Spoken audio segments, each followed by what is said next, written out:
I'm in a meeting talking about plans for 2026 for the upcoming year. And I just got lit up with a thought that I'm not even prepared for. I'm supposed to go into my studio, turn the lights on and so forth, make sure the background looks clean and nice. But I gotta share this with you. It occurs to me that most of us, based on how we were taught in schools, are living by Newtonian physics. Newtonian physics talks about cause and effect, and to every action there's an equal and opposite reaction. Okay, so that's useful. It makes us educated and it gets us diplomas. But I have come to realize that there are levels of success. Now that we are at the beginning of the year, most of us are looking for something much better than the previous year. And the fact is, some of us are not even living basic lives because we have bad habits. And I know what that's like. It's possible to just lie around and wish and hope that things turn out. Get up every day, go to work, see what happens, let the boss run my life, wait till the end of the year, hope to get 2.5% increase if I'm lucky. That's kind of rough living. And in fact, some don't even go to work and want to just win the lottery.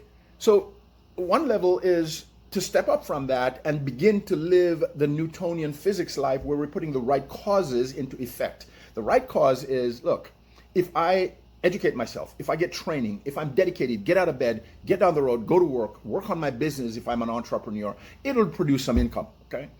We have to get to that place where we're not putting dysfunctional causes into our lives and then expecting functional positive effects.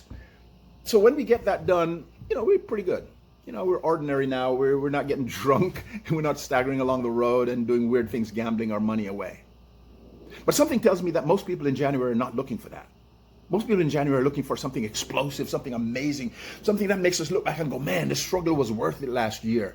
There's another level that transcends regular science and Newtonian physics. That level has to do with vision, the ability to live in a world of expectation and anticipation and ambition that makes you light up and your eyes go wide and you go, oh my gosh, this is going to be so great. The ability to conceive of a future of something that you deeply desire in your heart. And when you get it, you're going to feel like $1 million and you're going to feel fulfilled and you're going to have the resources to help people and you won't have to work as hard anymore because now you have free time, whatever it is that it takes. This is the world of living in vision. And this principle of vision says what you see is what you get. And if you can't see it, you can't have it. I know what it's like to live in, well, I've not really lived in level 1 much because my parents would kick my butt if I got lazy, right? And I couldn't gamble and drink if I tried. But I know what it's like to live in the ordinary one, right? Where I just kind of go along with the program. I'm not so satisfied. And then I know what it's like to work on myself and start studying audios and buying courses for my life and start dreaming like I was a child again and being so lit up that, gosh, one day I was on an airplane. I was traveling from, I don't know, New York to Cincinnati. And I was in one of these coaching sessions with one of my mentors listening. And when the truth hit me, I got so lit up, my chest was expanding. I was like, oh my gosh, this is crazy. Now, you got to picture this. I'm in the window seat, and there are like 2 business people to my left, and I'm literally trying hard not to seem like a lunatic, so they stop the plane and kick me out, right?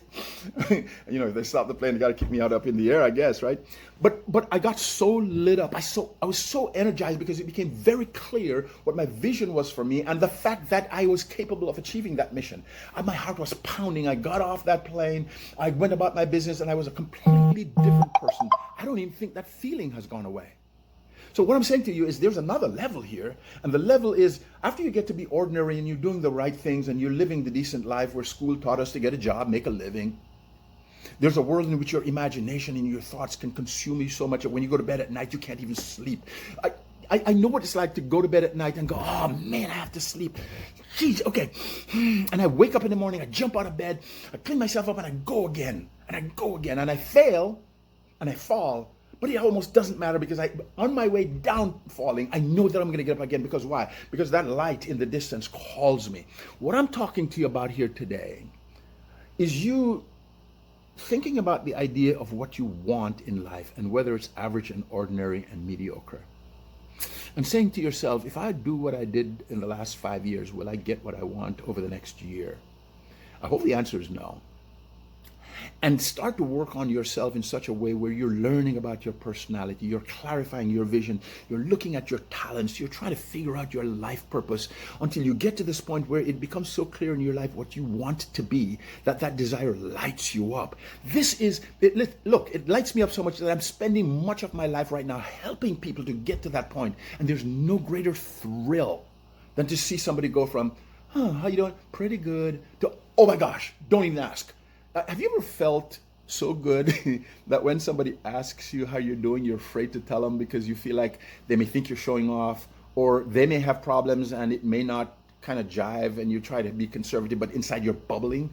This is the life to which I'm inviting you. The life where it's effervescent, it's sparkling, it's kaleidoscopic, and despite the problems in life, despite the falls and the failures, you get up again and you're going every day. It keeps you young, it keeps you energized, it keeps you smiling, it makes you laugh at others, it makes you laugh at yourself. This is the world of vision to which I invite you to embrace this start of the year. And believe me, when you get ignited, the darkness or the pale shadows will never seem the same again.